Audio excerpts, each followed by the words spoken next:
The day had finally come. The final day of my first year of teaching. The worst year of teaching. The worst first year of teaching ever.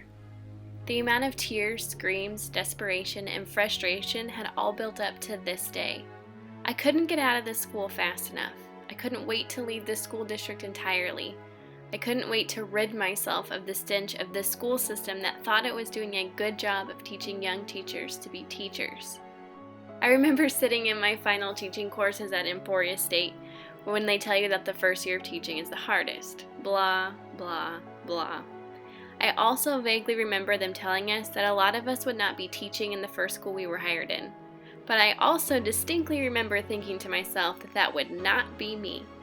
I'd have the best first year of teaching, and I'd be teaching in my school for years and years to come.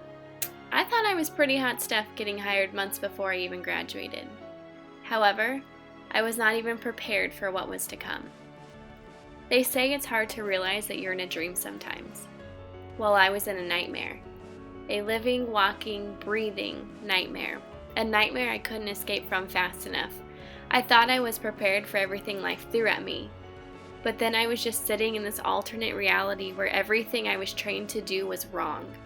I was constantly being pulled in a totally different direction than what I was trained in. I was told my methods were wrong. My interaction with students was wrong. My communicating with parents was wrong. My everything was wrong. I'd go home in tears, screaming into a pillow at night, sobbing, wondering how I ended up here. What did I do to become that horror story they tell all of the teacher candidates in college? I remember sitting in a staff assembly on that last day of that awful year.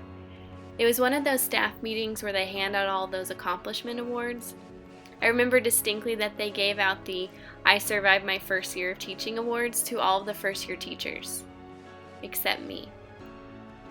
And as I sat there holding back my tears, I remember thinking that resigning from this place was the most important step I had ever made in my entire life. I became a teacher to change lives and have an impact on people, not to be pushed down, beaten, bruised, and broken by the people who should have supported me. And as I walked out those doors for the final time, I realized I was the strongest me that I have ever known. I had held my head high all year and refused to show those people that they had broken me. They will never know the countless nights I cried myself to sleep. They'll never know how often I questioned my career choice. They'll never know how worthless they made me feel, not only as a teacher but as a human being. And I know for a fact that they'll never know how strong they made me. They made me bigger, tougher, and more resilient.